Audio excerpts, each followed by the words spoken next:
What would the men and women that you act for say about policing the carnival? Where do you sense it's gone wrong? Mr. Pryor, good morning. Good morning. Thank you for having me, Nick. Well, last year, in various interviews that I did after Carnival, I was very keen for the organisers to seriously scope alternative venues to the current footprint that we've got. Whilst that doesn't sit with the police, it sits with them. We recognise the cultural significance of Notting Hill and would not wish for the event to be cancelled. However, I think it's outgrown its current footprint, and I'd reiterate what I said last year, that alternative venues, be it Hyde Park, Kensington Gardens, should be scoped to allow for a safer policing operation. How dangerous is it for the police officers involved, Mr. Pryor? It is dangerous. Our main concerns are the potential for crushing. We had officers isolated over the weekend, unable to move because they were surrounded and packed in with so many attendees. It's a very, very difficult event to police, given the density of people who attend. As I said, in a footprint that is limited, given the geographic location. Lastly, what would you want to see the Commissioner or senior officers do today? Well, I know the senior officers will be getting in contact with the 35 officers who were injured during the event. I'm thankful that all of those injuries seem to be reasonably minor in their nature. I know one officer did suffer quite a significant face injury. Luckily, no broken bones involved, just significant bruising. So I'm sure the senior officers will be thanking all of my colleagues for the efforts they put in this weekend, and as I said, giving full support to those officers that were injured. Sorry, just a bit of context, Rick. 35 injured this year's carnival. Off the top of your head, can you recall what the tally was last year or previous years? I remember that I think there were 70 assaults. I can't remember off the top of my head what the injuries were last year. And I think the year before that there were 100. So significant numbers. Yeah. Significant numbers indeed. Rick Pryor, thanks for your time this morning. You chair the Metropolitan Police Federation, 13 minutes after 7. So what needs to be done? Obviously, you don't want to stop the carnival. It's a huge celebration. I believe it to be the second largest of its sort in the whole of the world. But it surely has outgrown Notting Hill, hasn't it? Well, let's turn now to Reverend Michael King, who's son of the founder of the Carnival and the Windrush Foundation, Sam King. Reverend Michael King joins me now. Good to have you on again, sir. I trust you are well. Time to move it. Good morning.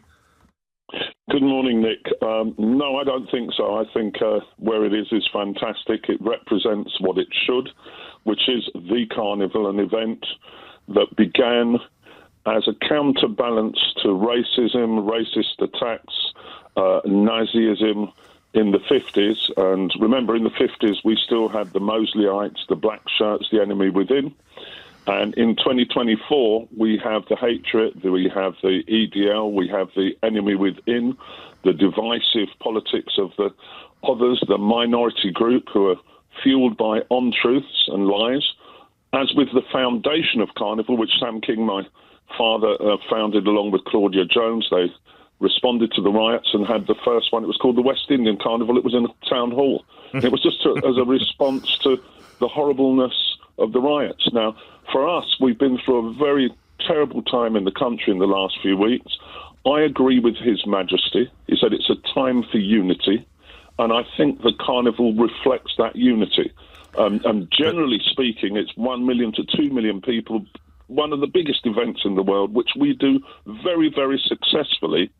We need to sing the praises of the good points. Now, for the officers injured, we've worked in Croydon, which is one of my boroughs, very, very closely with our commander. We brought knife crime. Sadly, we lost one life last year. But in years preceding, we were amongst the worst knife crime figures in Britain. I take this principle of working with our police, and I say thank you to the 7,000 officers. Thank you for your service. And for those injured, they have our deepest support and sympathy. We love our police, we support our police, and we thank them for what they've done at the event.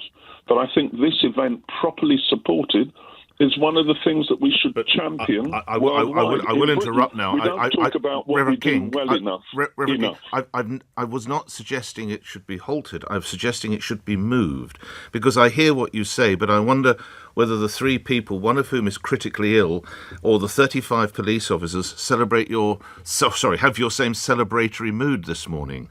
I don't think they do. This is now so big, it needs to be put someplace else. It's a good point about the size of it, and I would say it's so big we should enlarge the footprint where it is. But those not put the somewhere streets else. are too. The point of the carnival is that sorry, it's Mr. Reverend King, we heard earlier police officers were at times stranded because you'll know the area better than I do. These are very narrow roads. They're not really built for an event of this magnitude, lastly. Well, I'll invite you next year, Nick, if God spares our life. All right, I have been in the past, I assure you, and of course I used to work just around the corner, as you're probably aware. Good speaking with you again. Look after your family. Thank you, Michael King. You're son of the founder of the Carnival and, indeed, the Windrush Foundation, Sam King. No, it's not time to stop the Carnival, but surely it's time to move the Carnival. That is the reality.